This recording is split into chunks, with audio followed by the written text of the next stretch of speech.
Ladies and gentlemen, welcome to the late night edition of the B Team, where even though by Ben's request it's at 9:45, he still manages to be late anyways.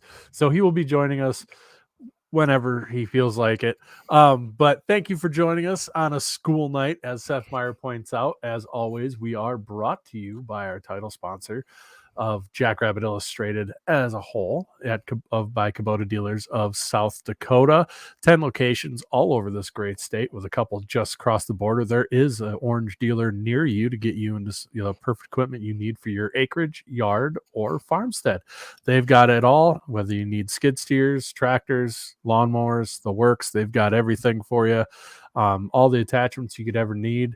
Snowblow your yard this year, and AC and heated comfort with a cab and not have to brave the environments while that baby chucks snow 100 feet.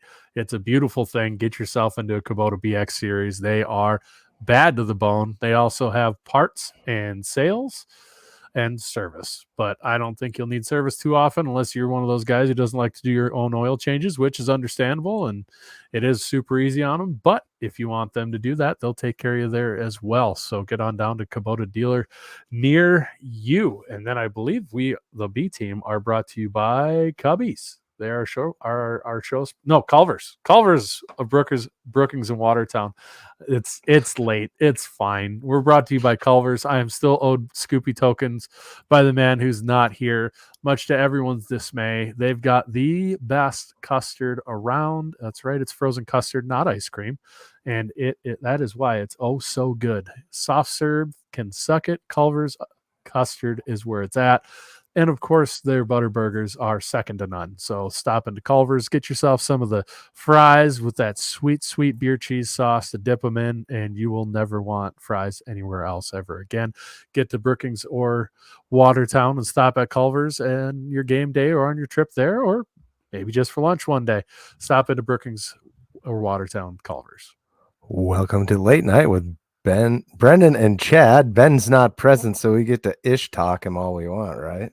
Oh God, we're just gonna talk poorly about Ben until he gets here. So the whole time. Yeah. Hot dog costume.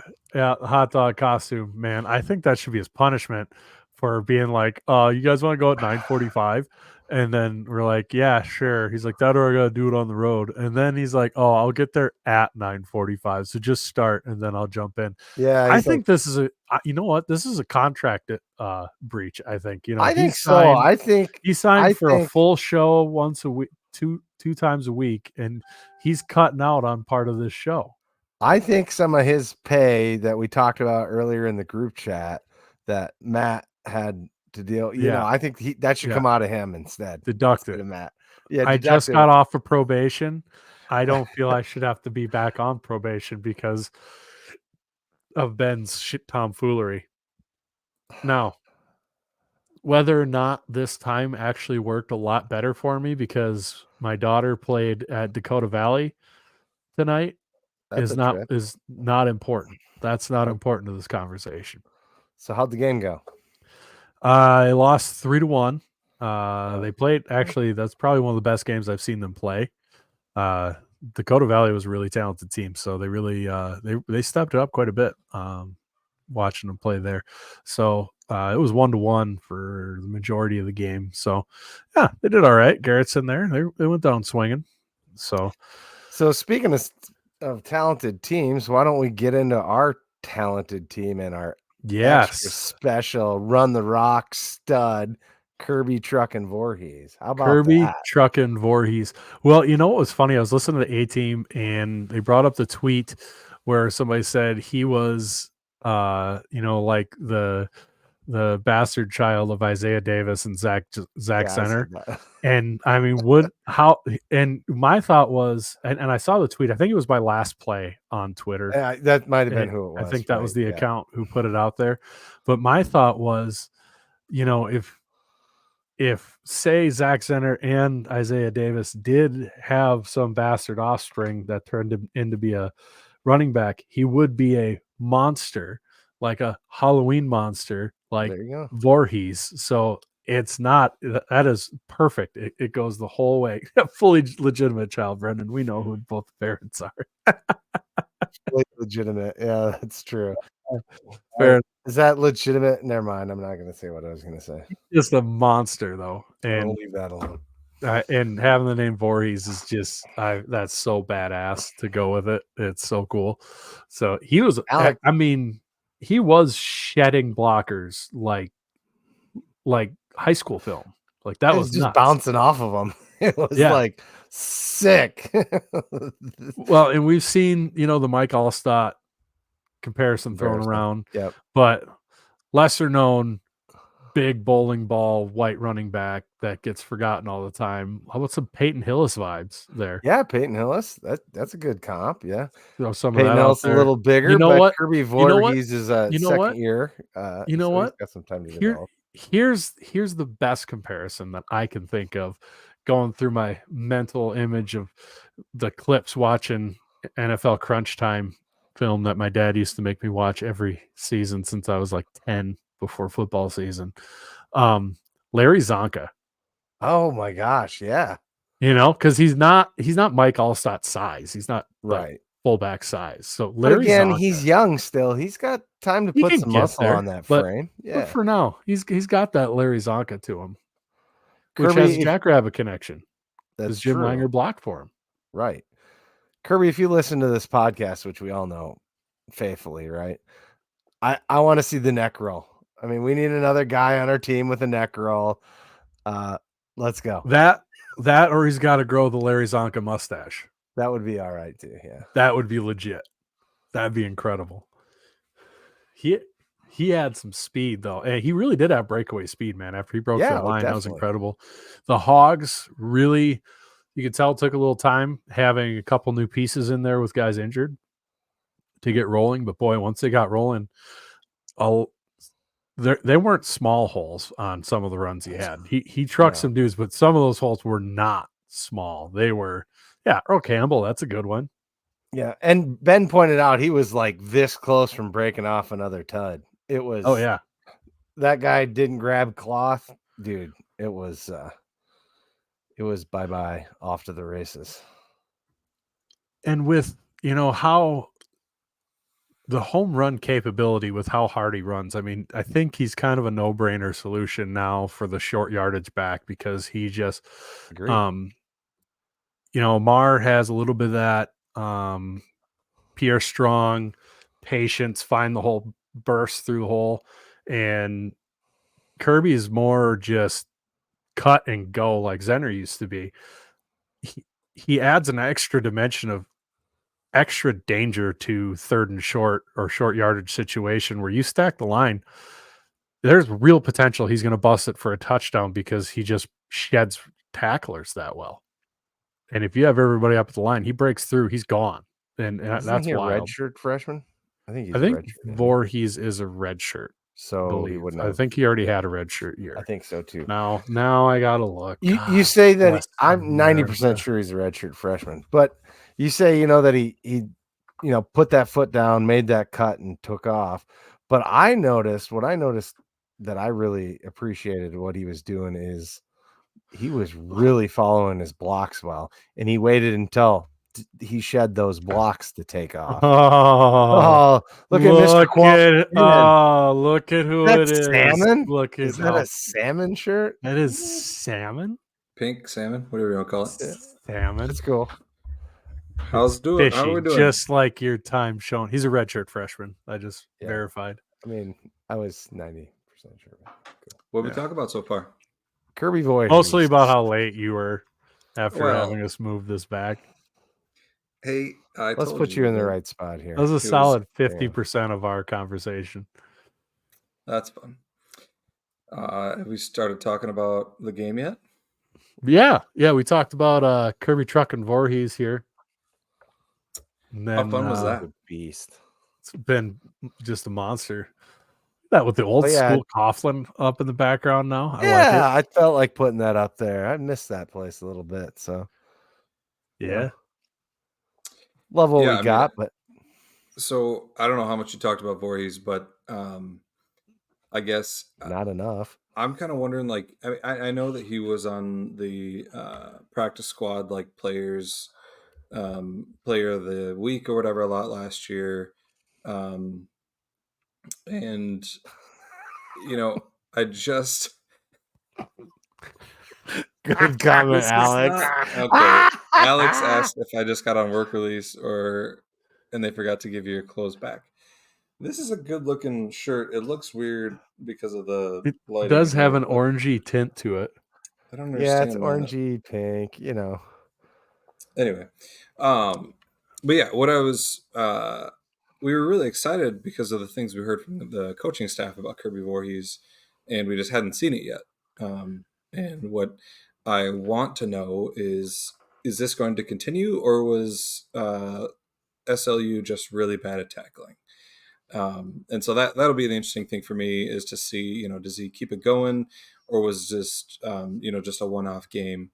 I mean, the potential is Well, exciting though. I mean, I don't think we can project average yards per carry of 40 going Well, forward. yeah, So I no, don't it's think not going to that'll be be like that super every game. realistic. Yeah. But if he Well, can break the first couple tackles or not, it will be. I, I'm dubious it will be as successful to that degree come Valley play. And that's nothing against. I'm not doubting Kirby's abilities. I'm doubting SLU's tackling. I, That's more what I'm doubting. that's my point. It was suspect. But what I was encouraged to see is the offensive line, and the holes they opened, the way the tight ends were blocking. Coming off of a week or coming off a game against Augie where that wasn't great. I mean, Augie's D line disrupted a lot of runs, and that was not the case against SLU. And we had heard that SLU had a good defensive line, so it's really encouraging to see. And if the run game can continue to play like that, we're going to be really hard to beat, because I can about guarantee you that Mark Gronowski is going to catch fire this year. And if we're running the ball like that and Mark's playing well and hitting on all those passes, then it's going to be scary. I like what Tanner had to say about coming together and having some time and just being a little bit off with timing. I mean, it all makes sense, right? I mean, that's what's the holdup with our pass game hitting on all cylinders, because it's there at times. It's just a half step. It's a drop pass, quite frankly, too often. But Mhm. somebody else had pointed out, the Yankees had a lot of bad drops and fumbles early on in their career. So that was very true as well. So Oh yeah, I it's remember. I remember complaining about uh-huh. both of them at We're one like, point. don't let that guy return anything ever Yeah, again. Like, exactly. but Yeah. I mean, it's hard to replace 6-year guys with, first and second year guys and expect them to be at that same level. Yeah. It's not great right now, but I know I said this on Late Night with Borg. Like, Mark Gronowski didn't forget how to play football. Right. No. It's like it's gonna work out, and I do think some of it is, like Jake had talked about on the A team, the offensive coordinators need to get used to each other and getting that in a rhythm, because it's kind of hard for your quarterback to get into rhythm if your play calling's not in rhythm. And that's felt a little clunky as well. And we've already seen a good solid passing game against Incarnate Word, who I'm not saying has a great defense, but they still have, it's not, they weren't playing, the school of the blind out there Right. either, so we've seen that the pass game can have success. I mean, I don't remember how many yards they threw for, but it was a lot more than they ran for in Yeah. that game, if I remember right. So I'm not, it'll work itself out. 100%. I mean, you mentioned the video that Tanner put out, Chad, which is Tanner Castora, which is really good. Provided a lot of perspective. Kind of, okay, let's take a step back and realize, the changes that the passing game has gone through, and the coaching changes and everything, and Jake on the A team did a really good job of talking about that as well. So I've been encouraged by the perspective that has been given, because there have been people that have been just kind of going a little crazy with some of the takes they have. Um, and part of that, like, when you're a championship program, you're going to have high expectations, and that's a hallmark of a championship program, is having high expectations. But it's how you go about it, and it's okay to have them, and it's okay to talk about them and things that need to improve. But we also, I mean, we just have to trust the coaching staff. I mean, they've proven time and time again that they know what they're doing. Trust in the players that they want to improve just as much as we want them to improve. And so I think, just to the SDSU fan base as a whole, um, just have that perspective and kind of take a deep breath before you send a post, because some of the posts that are out there are a little crazy, and we don't want to be like the fans up north of us, that when they were amidst their championship run, they'd have a small things go wrong, and you'd go to their blog, and it was just a nightmare, and it was like it was a running joke about, let's go see what's going on, and that going on up there. And I don't know. I don't want our fans to be like that. Do what we do. Get a group chat of your buddies, and then you just vent it off in there. Yeah. Say whatever craziness pops into your head, and then everyone pretends that nobody ever said it, and then you walk on from there, and just don't let anybody leak it. Especially mid game, you say crazy things, and then you take a step back, and you're like, oh, okay, it's not that bad. And you always got to have the one guy that's pulling y'all down, like back to earth. Like, if you get too far out, it's usually not me, but sometimes. Yeah. I might have. Yeah.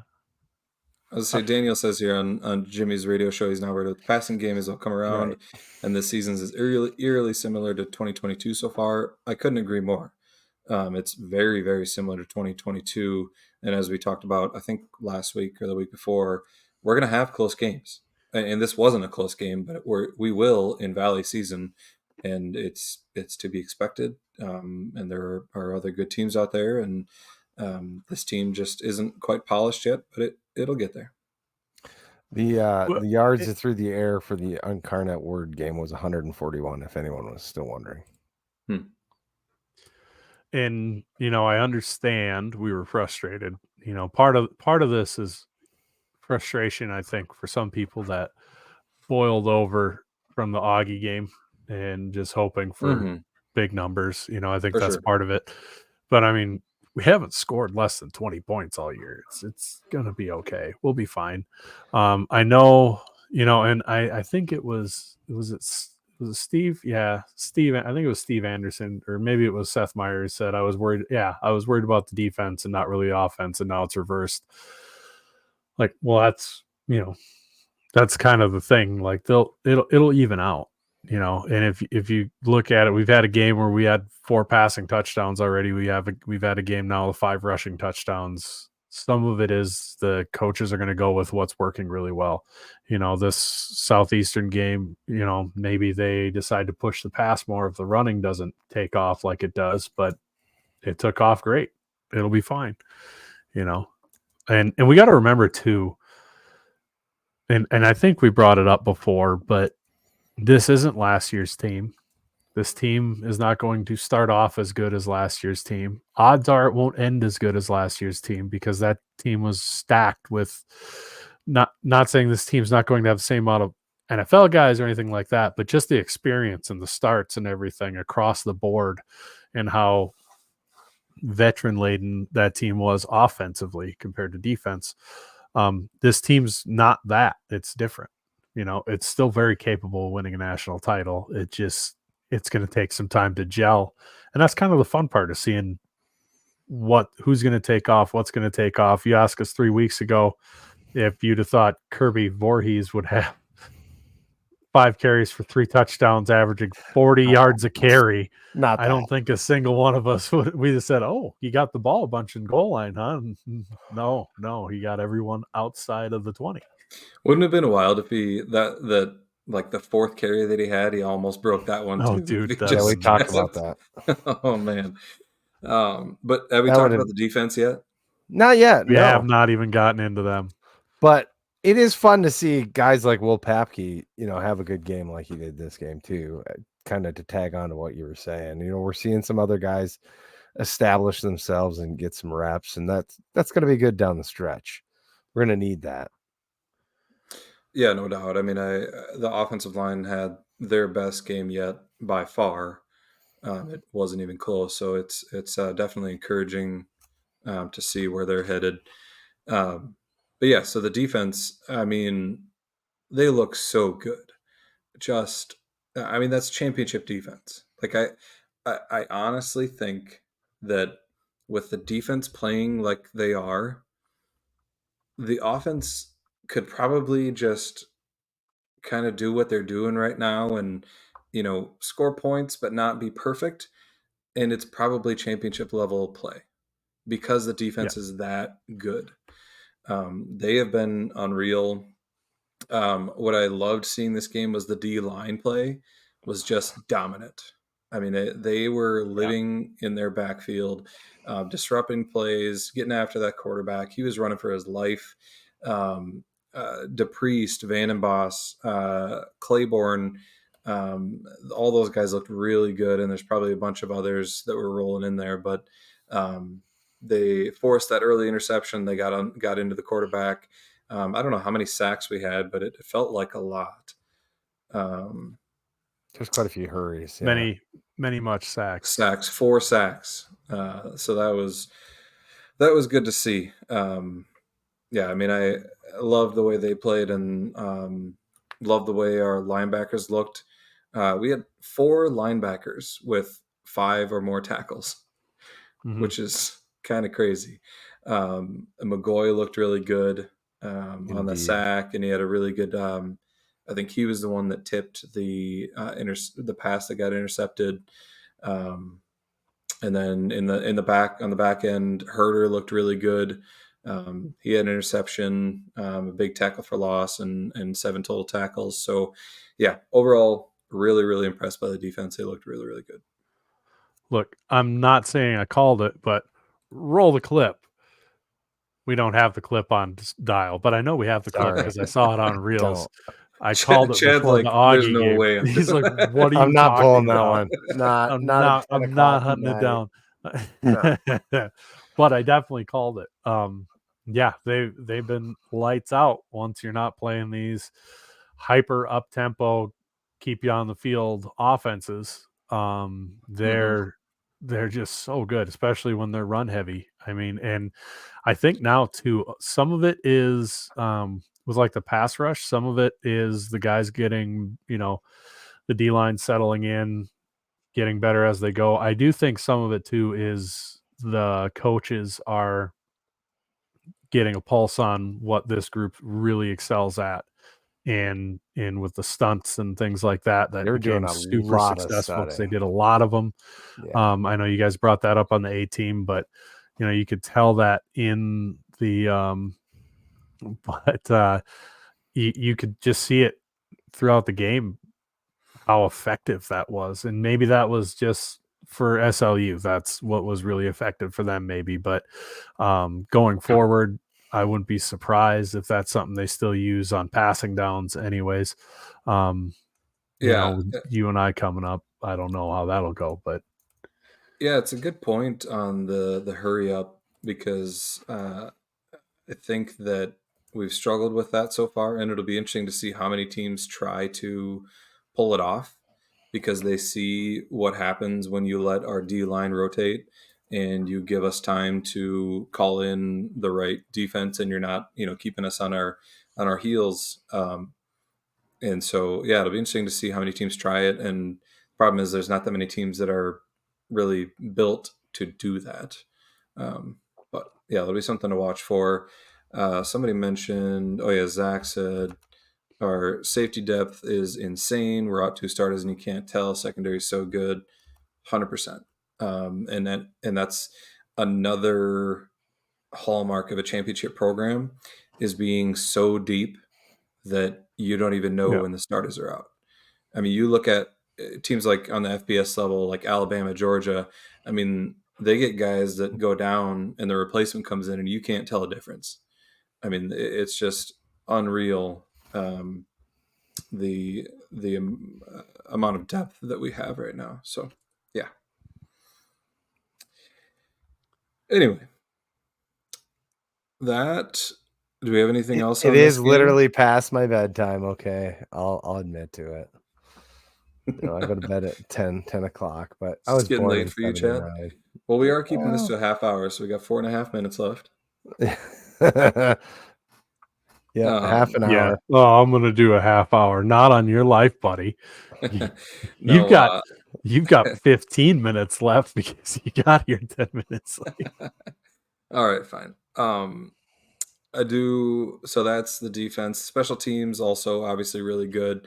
Beanham looks dangerous as hell back there, which is awesome for him. Awesome for this team, and I think huge for his NFL prospects in the future. If he can be a really, really dangerous return man, that's how guys make rosters. And he's a good enough cornerback that he'll have a chance in the NFL. But if he's also got that on his resume, that's huge.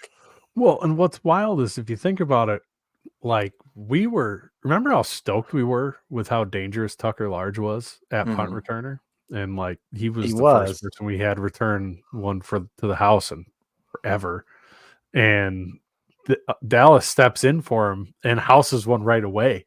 To have two guys on your roster that are capable of that is wild. And that is so awesome. And like you said, it's huge for his pro prospects. Hopefully people start throwing his way a little more so he can catch Charlie's record. For sure. Yeah. And I mean, I think we've got 3 returners that are weapons. We got Large, Beanham, and Prejean. He's shown flashes too of being really dangerous in the return game. So, and then Hunter Dustman. I mean, the amount of punts that he had where the hang time was so good and the placement was so good that our guys were just like sitting there waiting for the ball to arrive at the 3-yard line. That had to be super. We've seen it. We went through the Iowa game. We know how super frustrating it is when every single time you get punted the ball, you're getting within the 5-yard line, and that's what Hunter Dustman does to teams. If we ever do have to punt, that's what's going to happen. And so he's such a weapon back there, 100%. Zach Larson has a great question here. He asks, what's your guys' biggest thing we need to improve on over improvement week, meaning bye week, going into Valley play besides just the pass game in general? And I'd have to say it's just the little things, getting into the rhythm, getting on and off the field, those kind of things. What Stig called maybe special situations a little bit, run through those things and make sure that you're ready for when they inevitably come up. That's what I would focus on, other than the day-to-day. Brendan? I think, and it's tough to do in a bye week, but maybe they'll have time to reflect. But I think the play calling, finding their rhythm, it's hard to tell if it's been based on the lack of success that the passing game has had, how that has affected the play calling rhythm. But it seemed disjointed at times, and hopefully, I think that's something that the coaches will obviously be looking at is how has it gone so far? What should we change? So that's something that I see to improve is just maybe the rhythm of the play calling, just to make it a little more smooth that way. Yeah, I think it'd just be overall gelling as units out there, including the coaching, because for all the chagrin about the pass game, we did pass for 2 passing touchdowns, 264 yards against Oklahoma State, and 285 yards, I think. Hold on. 285 yards and 4 touchdowns against Incarnate Word. So the passing game has been scuffling the last 2 games, but it's not like it's been non-existent the whole season so far. So I do want to point that out. But I would say, if Jim brings up any thoughts on the tablets, and maybe they are some of the reason for the clunkiness. I don't know, because if you listen to the coach's show after Oklahoma State, I know Jimmy brought up and said it made a difference. Just he felt like it sapped some of the emotion from the players on the sidelines. So maybe some of that's getting used to that. I think from the play calling side of things, though, I do think it's might be more both coaches both OCs getting used to each other. Um, and Coach Freund, this is his first year with all these guys. I think he's feeling out who's good at what.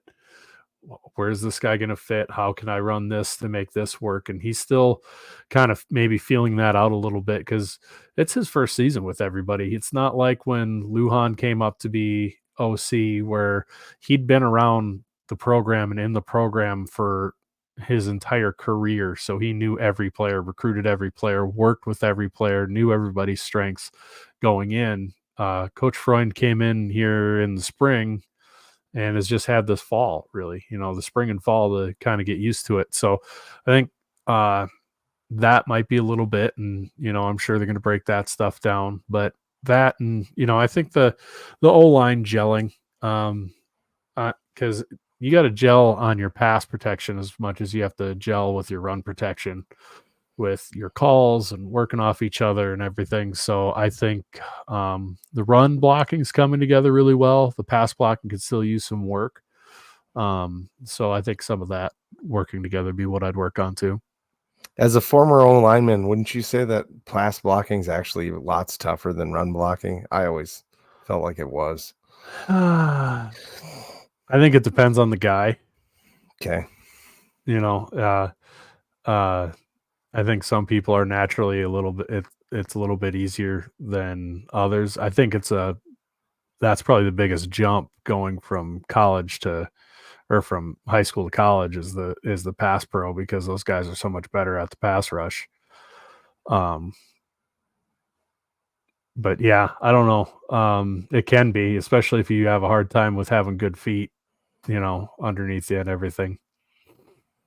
But there's definitely some gelling that goes on if you're zone side and versus man side, or what pass calls getting called out. So I think there's some work that they need to do there on the O-line. Can't hear you, Ben. Ben, you're on mute. Ben, you're still quiet. Wanted to address a few comments here. Hey, welcome to the chat. Hey, it's a lot easier to address them when your mic's on. Darren asked, could we be holding back a little on our play calling before Valley play? I don't know about that, but I have been encouraged by, they've been setting up some potential wrinkles, and they're definitely putting a lot on film for other teams to have to prepare for. If you go look at one of the touchdowns, I think it was Voorhees' first touchdown against SLU that I posted on Twitter, which, by the way, ESPN, if you're listening, please don't sue me for doing that. It's probably not legal. Sue him. Sue him. Anyway. Yeah. I mean, I'd say give him the video credit, ESPN, but then they might come after you. I don't want to make them aware. I'm gonna start tagging every one of your clips. I'm gonna tag ESPN in them. Where did you get that clip? I think they got bigger fish to fry than you taking the stream that they don't even pay for. Have you ever crossed the mouse before, Chad? There's no fish too small for the mouse to fry. Let me tell you. Well, I think the bunny rabbit's a little worse. They'll have Ben's house. Well, yeah, that's Warner Brothers, though. That's not the one I was talking about. Anyway, back to the play that I posted. There was we handed it off to Voorhees, but we faked an end around to Chase Mason, and that will happen at some point, and it's probably going to go for a huge play, especially if we're hitting on those run plays, and then we hit him with the end around with a guy in Chase Mason who they're probably not that worried about as a receiving threat, and when he lines up a wide receiver. So that could be fun. The other one, what they're talking about was that we were talking about our D linemen. Switching. When they substitute, when the offense substitutes, they have to give us the chance to substitute. And Jimmy, I've seen him do it every time. He watches them substitute and he looks at the play clock and he goes, "Oh, hold on. Okay, now go in and take your time." And he kind of gets them to take a time out there, and that's gamesmanship, and I love it. It's using the rule that the way it's written, and he does a really good job of it. I think Alex, who's our resident Official. referee, said that you could be penalized for it if it's deemed that you're abusing it, but I think it's on the offense too to not substitute so late that they get themselves in that situation. So, yeah. I hate having Alex be an official in our group. Yeah, right. We can't complain about anything because he's always like, "Well, it's actually, this is how the Oh, rule he is just actually guy.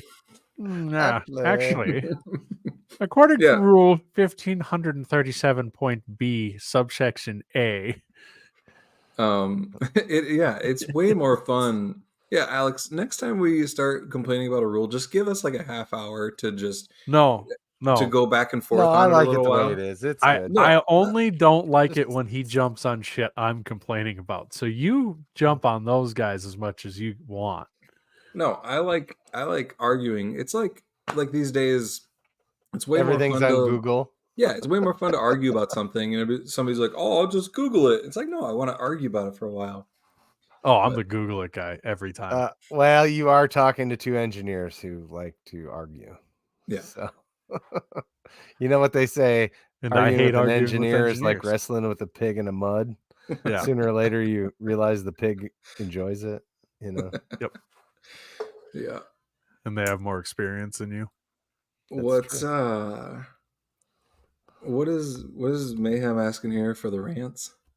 Oh, he just wants somebody to go Oh. off on a rant in this. Oh, he wants a rant. I don't have a rant today. You could rant about the upcoming faction and people losing their ish, and we're all just sitting back and eating popcorn, waiting for whatever's going to happen.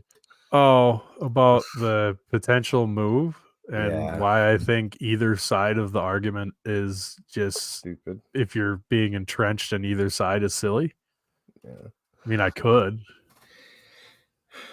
I just don't have, I'm just not that fired up about it right now.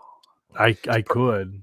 It's probably because you haven't been feeling a little under the weather, you know. Yeah, I've been under the weather the last couple days, so I'm not as fired up as normal. That's why the orange juice, Ronnie Lowney. Because everybody knows something acidic helps settle your stomach. Well, no, it's not. It's Right not before an you go to upset bed, no stomach. less. It's not an upset stomach. I Oh, it had will be. a fever and the aches and shakes and all that stuff. Oh, I did that too. A week ago Monday. Did you? Yeah, for like Yeah. 24 hours, and then after Yeah. that, my stomach felt like garbage for like 3 or 4 days. Oh, my stomach's fine, but I had that for last half of Sunday, and then Monday I got hit by a truck for it. The snow belt. I love the idea of the snow belt, but let's just be serious. We all know it's not going to happen. Here's my short take on it, and this will probably lead into a Brendan rant. So I'm very fine. Now very you're going to get cautious. me going. Everybody's going to get me going now. Okay. But no, what my take is on the potential move up to FBS is that could it be awesome and fun? Yes. But it's only going to happen if the financials make sense. And the our administration and people, they know what they're doing, and I trust them. And the problem is, everybody's like, well, man, it'd be awesome to move up to the Mountain West, but it's like, what's the Mountain West going to look like? If they need us, what does that look like? And what is that TV deal going to look like anymore? And there's no way to have any certainty there. And so that's a really difficult aspect of it all. And what I just want to see from SDSU fans is to just enjoy what we have now, and don't be like the fans up north in the green and yellow that they're just like, oh, this is boring. Let's just go FBS. I don't even like this anymore. Just enjoy it because it's awesome what we have right now, and it'll all shake out in the end. And I mean, it's fun to talk about the possibilities, but I hate the people that are just like so on, like you said, on one side, so far on one side or the other, that they just are blind to the reality of it. All right. Fine. Here we go. Congratulations. Way to go, I'm on the gentlemen. You timer. win. All right. So Matt Kroll said, how is Utah State good enough for the Pac-12? It's not that they're good enough for the Pac-12 anymore, but there's so many cogs. That's like starting with how is Utah State good enough for the Pac-12 is like trying to teach someone collegiate level calculus who's never learned middle school algebra. Like you've got to go way back to the basic block to start over. Like everything's falling apart and the Pac-12 is trying to rebuild. This has caused all these different different, ripples that have affected everything and everything. And we got Kevin on here. Kevin on here. I'm sure he's a couple SoCos deep being back home in Charleston, so he's going to get all wound up, but that's okay.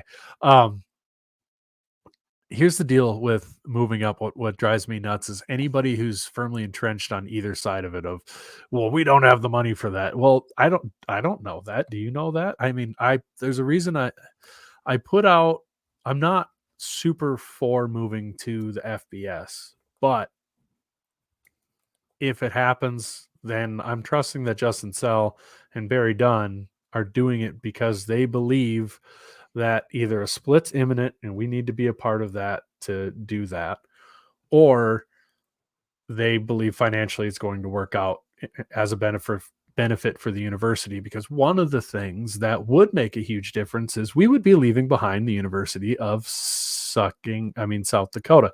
And those guys, that would be a huge difference in enrollment if you leave them behind and we're an FBS school. I wasn't going to say anything inappropriate, probably. You went the hard way though. Like he did. I there didn't are two expect versions, that. and you went Yeah. the Yeah. Continue. I went the not nice way. I thought he was going with sex. None and of what drugs, I'm saying is coherent right now. So I'm going to start over. Either I don't want to lose the FCS in the playoffs. I don't want to. God damn it! I don't want to lose that. That is my favorite thing on the planet. Like I am considering taking off that weekend to watch the first round of the playoffs after Thanksgiving and like completely taking myself off call for work just so I could sit and drink and watch first round playoff games. That is my March Madness. I love it like nothing else. However, that being said, if you are South Dakota State or North Dakota State, the opportunity to move up, this is it. This is the one. And there is the possibility that, and this will surprise people, that Barry Dunn and Justin Sell know more than you and have been talking to other athletic directors and have been getting the vibe that if a split happens, that the G5 schools would not let any FCS schools move up to be a part of that because they want to be greedy and safeguard that money. So if this is your chance, then you take it. And if that is the case and this move happens, Barry Dunn and Justin Sell would probably have laid everything. They've said for years they want to be in the second highest level of collegiate football, and they will be ready whenever for whatever comes. Has basically been the company line that they've said for the last decade, half decade, whatever it is they will be ready for whatever comes. So if that's the case, then you still need the invite. Like you still don't just get to decide to go because it's the Mountain West. And yes, it's going to be a torn apart Mountain West. However, even if it gets stripped all the way bare bones and you've only got Wyoming and New Mexico and I don't know, San Jose State, now you have the opportunity to actually build the snow belt that everybody has touched themselves to for the last 5 years that I've said would never happen. You could actually build that there because now you run the conference. Now on the downside, it's going to be a much worse media deal coming up that they'll have. You'll have to rebuild that conference up and then hope for another. And you'd probably want a shorter term media deal so that you can build the conference up and then get a better one in the future.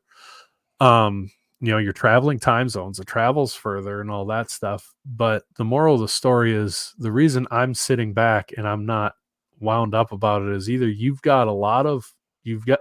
if I had to pick a group of individuals in South Dakota State's athletics history to guide us through this sort of transition, I would want Justin Sell as the athletic director. I'd want Barry Dunn as the president, and I would want Jimmy Rogers as the head coach with Coach Stig still around to be his mentor, with Hendo as the basketball coach and AJ as the women's basketball coach. And you'd probably want someone like Coach Gregolis, who's got the volleyball program on the upswing. Because the other thing people forget is realistically in the Summit League, we are capped out at what you can be in the Summit League.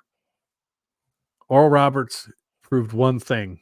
You need to get a lucky run with a lucky class to get anything outside of winning the conference tournament. We have won the conference 10 years, I think 9 or 10 years, 9 of the last 10 years in the Summit League. We've won it on the men's side. The women's team has gone to the Sweet 16. How much better is that going to get? If you think beyond just the Summit League tournament for 5 seconds, which I know for some people is hard, but if you think beyond that, the Summit League is, first off, it's crap. It's a garbage transient conference. That's the reality. Outside of the last 2 years, it has had a team leave or join every year since South Dakota State's joined, or damn close to it. It is shocking. I didn't believe it at first when it was brought up. It was rubbed in my face by a Mountain West fan, or not a Mountain West fan, a Missouri Valley fan, but it's true. That's a crazy stat. South Dakota, the Summit League has had to have a waiver for exemption the majority of its existence since it switched from being the Gateway, which is nuts.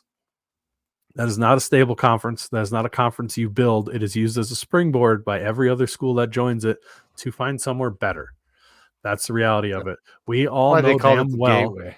That's why they called it the Gateway and switched it. We all know for sure St. Thomas, once they have their Division I chops, will be in the Valley. They're gone the second the Valley knocks. Omaha has openly quartered the Missouri Valley Conference. UNO had Valley reps there scouting them the go around where the Valley took Murray State. So did UMKC, I believe. If Gonzaga leaves the WAC, Denver is going to be beating the WCC's door down. It is not a good place to be. The Summit's just not. It's not a good conference. The majority of the men's basketball teams in the Summit League had an RPI in the 200s. The Mountain West had one team over 150, I think. So if you take all of their best teams out, it's still a way better conference Olympic sport-wise, where you have room to grow. And it still was a multi-bid league. And unless you lose every team from there, it'll still be close. It'll be a hell of a lot better in the Summit. So there is that to take into account as well. God, you did it. Congratulations. You got me to go. This rant brought to you by I didn't want to do it. Grill of Brookings, the best place to watch the away games and other FCS games when we're on a bye. Cubby Sports Bar, Brookings, downtown. I didn't think we were going to get a rant on the Summit League, but I enjoyed it. Because that was overdue. First time he's ranted on the Summit. Oh, I know. I caught myself way off on that. Yeah, I like it. He's right, though. 100%. Well, it is something to take into account when you are looking at this, because the reality is, with the current situation of SCSU athletics, the only conference you can really move to is the Missouri Valley, who has said no a billion times because their private schools don't like schools that emphasize football. So you're either stuck in the Summit forever in the FCS and kind of flipping the bird at your Olympic sports, or you potentially, in the hypothetical land, end up in the Mountain West, which, in my opinion, potentially is. I'm not super stoked unless a split happens and then there's a playoff. But on the Olympic sports side, that's a huge improvement. Just think of the home conference games for basketball, for instance. Like, we're stoked to get a Mountain West and out of conference once to come to Frost, and now you get San Jose State, Wyoming, Nevada, UNLV, depending who leaves, Air Force at home every year. Like, it's a big difference, hypothetically. Yeah, I mean, I think you mentioned losing the playoffs would suck, but I think that's inevitable. I mean, it keeps being talked about. There's different scenarios that keep being brought up, but yeah, I think it's inevitable that the P4 has their own playoff deal, and that the rest of the FBS has some sort of a playoff system. My hope is that the bowls can be like integrated within the playoff system. No. Why not? I always thought No. that was the way to do That's it. the worst. Why is that? Yeah, they make money that way, though. Burn bowls to the ground. Yeah, Absolutely but get rid there's of them. money in the bowls. That's There's But all you're not doing money in is- the bowls, not in the low-level bowls. There's not. right. 'Cause But once you get to the last 8 games or whatever, Right, but those it's are not a gonna low-level bowl. But those bowls are going to be the FBS bowls. You're not getting the Rose Bowl to be the G5 playoffs deal. Yeah, I No, guess. You're not getting the Sugar Bowl. You're not getting the Orange Bowl. You're not getting the Fiesta Bowl. You're not getting any of the bowls that matter. You're getting the MeinekeCarCare.com Bowl. yeah. In what makes, in my opinion, if They you're can doing a sponsor our G5, playoffs if they want to. okay, then they can sponsor the round. Have the games at somebody's home stadium. 100%. No, I'm not saying. I'm Oh, saying that okay. It should still be a similar Okay. playoff format where the teams are hosting, but Okay. if there wants to be this corporate part of it, Okay. that can still be a part of it. Okay. Because I Yeah, think if that's gonna Brady's be- Beef Continue. wants to sponsor the 8, the 8th Okay. seed or whatever, that'd be awesome, wouldn't it? Yeah. Well, the option I heard that from my neighbor, Nate, great guy, he goes, you make it so that you have your playoff, you 16 team playoff, and then once you lose, you get assigned a bowl like for the fourth and fifth place game, and that is the Liberty Bowl, and then your third and fourth place game is the Orange Bowl, and then third and fourth would be the Orange Bowl, and so on and so forth down the line. That's once you're out of the bracket, and then you could make them mean something to an extent. But God damn it, you threw my mind off, because I think what would make God, now we're so offline here. Oh my God! Well, it's hypothetically. it's bye week. Here's what I believe is a huge opportunity for whatever the second level is. The G5 leagues, for the sake of argument, they have a playoff. You lean into the fact, because there's going to be a lot of disenfranchised fans about players getting paid like by the university, and that's going to be what happens. We know that's coming. That's what your big P4 programs want. They want to be able to control the money that gets paid to athletes instead of coming from all the NIL crap. So you're going to have a lot of people bothered by that. At the G5 level, there is money. I'm a huge believer that there will be it's not going to be P4 money, but there will be money in the TV deals, in the fandom, in the stadiums, in the attendance, by leaning into what college football is and making it a high level of what the FCS is, with that G5 league with playoffs at home, with games on Saturdays, with home atmospheres and college atmospheres. Stop these neutral site games at NFL stadiums. Lean into what college football is.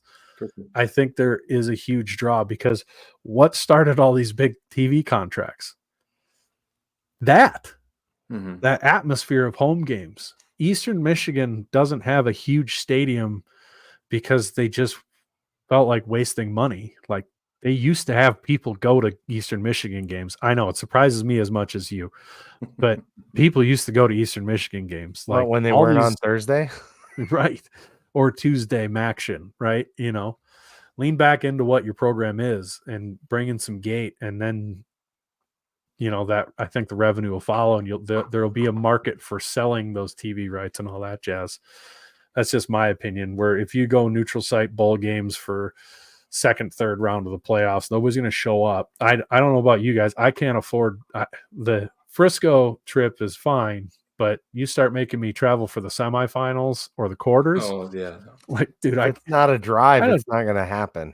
Yeah, I can't get the PTO to go to all those. So. Yep. I don't know. That's just my 2 cents. Again, I've probably paid at least 100 cents here today. Since you, way to go. You really got me cooked. Nice work. I was really trying not to do that. Ron does not. Matt, it doesn't screw everybody said, this is, you think if it moved up to FBS, it would screw a lot of good Dakota recruits from being able to come. That was said when we went to FCS. That none of the South Dakota boys were going to be able to play, and it's all going to be Florida guys. Well, that hasn't proven out, and considering 2-3 of our NFL guys are from South Dakota and they're in the NFL, they probably could have played at any level. So I don't think that'll be an issue. And I think, honestly, if you move up, it would. I don't think we would recruit differently. I think you could lose an edge. It would be more difficult to retain guys, because until there's a playoff in place and you can play for a national title, I think that hurts. And that would be a problem. But I don't think you have to recruit any differently, because the teams we've constructed are as good as as the vast majority of G5 leagues. Like, you're just going to have more scholarships available to give you that depth you need. So I don't know if you need to change your recruiting strategy. I don't think you change who you are. Yeah, I don't think so. I agree. All right, before this turns into a late night with Borg 2-hour show, you're the one who made it this time. I thought you were doing a test run so you could take over for me with them. Yeah, I thought that was the goal. I can't do it. If you want to alternate, I could use some earlier bedtimes on Saturdays. That's okay. I can't do it. Coward. Let's do we want to quickly go over the rankings and the Valley standings, and then we can wrap this thing up? Sure. You got to pull them up there. Sure. Heads up on that. I should have had it ready to go. No, that's all right. Oh, hey, Chad. Next, we're gonna. This next portion will be brought to you by Northwestern Mutual. Big shout out to Chris Schenkel for sponsoring the pod. We saw you on the ESPN on the sidelines. Cool that you got down there for that. I know they had an Alex's Lemonade stand deal down there. But if you need any sort of financial or retirement planning as well as life insurance, go down to Northwestern Mutual, your local agent, Chris Schenkel. He runs the office out of Sioux Falls, but of course we've got Quentin Hicks taking care of folks down in Kansas now, I believe, and former SCSU athletes or current ones maybe as well in the summers, working out of the Sioux Falls office. So contact them. They'll give you a free talking to and try to guide you. It'll be a big weight off your chest if you've never done it, and if you have done it before, check them out. You might be surprised. They won't charge you to show you what they can do for you. So give those guys a shout. They'd be happy to give you a good rundown of what they're able to do for you. I am certain that we'll do a great job for you. Northwestern Mutual, they're an awesome company. They're doing great things with Alex's Lemonade stand. Speaking of which, I haven't checked the updated standings of what Mark's at. But we are still doing the lemon head challenge like we did last year. Just tag Go Jacks in your post with the lemon on your head if you're doing the lemon head challenge to make sure it goes to Mark. Perfect. With that, we'll quickly go through the Missouri Valley standings now that we're done with out-of-conference play and we're heading to conference play, which is exciting. We've got Illinois State, UND, NDSU, and SDSU all sitting at 3-1. Then you've got Southern Illinois, Missouri State, and Northern Iowa all at 2-2. USD sitting at 2-1 because they're missing the state game. And then Indiana State, Murray State at 1-2, and Youngstown State at 1-3. That's where we sit in the Valley at this point. I think the A team did a really good job of talking about where the Valley's at right now and what we kind of might expect to see next or for the rest of the season. So if you want some of that, go check out the A team podcast. That was a really good conversation they had towards the back end of their podcast. But it will be interesting to see which teams are for real, which teams, just had a week out of conference schedule and are just sitting at the top. Somebody like Illinois State, like how many injuries can they sustain before they hit Valley play and they just can't keep up. Alex says he's got by the numbers coming out Thursday, which will be good for looking at where the Valley's at. Another team, Southern Illinois is like where are they going to go without their quarterback? Is UND the real deal? Is USD the real deal? Does NDSU have defense problems? I don't know. Lots of fun questions in the Valley that it'll be interesting to see how it plays out. With any comments in the Valley before I go to the national standings?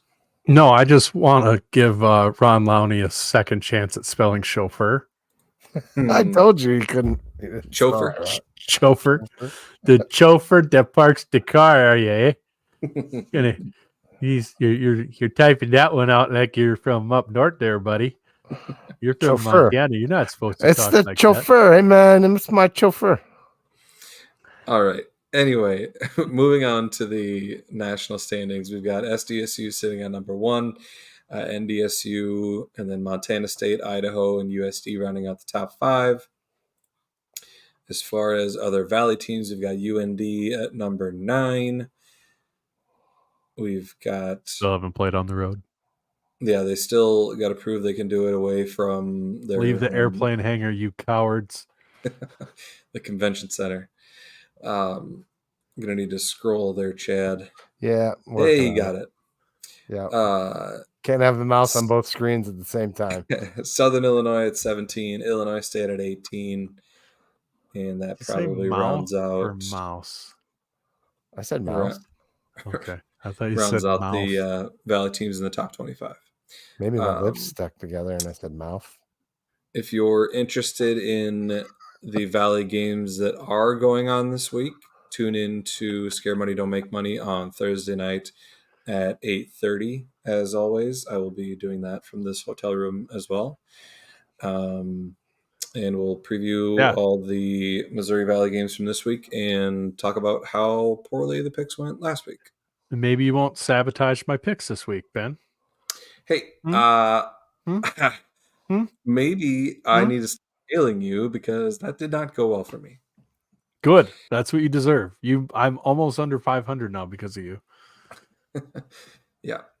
Anyway, do we have anything else before we take off here? Notable games? No. Well, actually, Sam Herder, if Matt Krul, if you don't have Twitter, he's also on Facebook. Look up Sam Herder. He actually has an article every week. It's my go-to. Notable. Yep, mine too. On Yule Hero Sports. Or if you pronounce it the French way, it's Hero Sports. It's a soft H. So how do you say Paxton de Lorient? De Lorient. De Lorient. Thanks, Joe.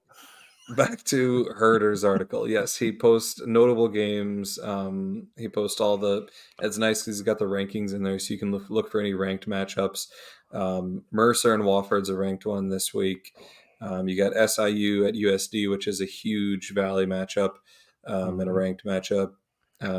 NDSU at Illinois State's also a big one, ranked in a Valley. Outside of that, Lamar in Central Arkansas, I think, is another interesting one. If you watch the FCS Fans Nation podcast, they're pretty high in Central Arkansas right now, so it'll be interesting to see how they do against maybe the best team that's left on their schedule. So, well, Lamar's not that great, but this might be the best they've been in a long while. Yeah, well, and then Central Arkansas just doesn't have much on their schedule for challenges after this. I mean, they have ACU the following week, but yeah, but his week 5 notable games, it's basically every game.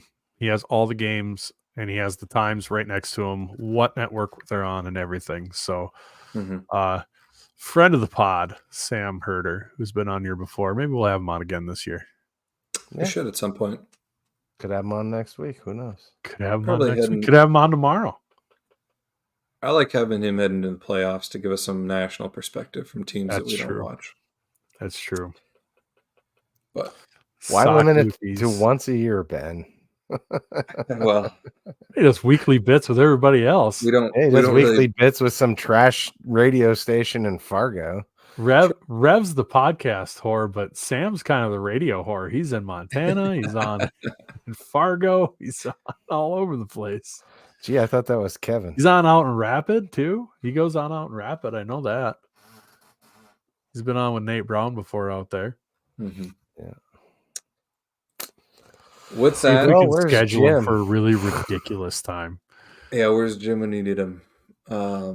Thanks everybody for showing up. Probably. Like, share, subscribe, do all the things. There he is. As always, as we say, as Jim Poppin says, go big, go blue, go Jacks. Go Jacks.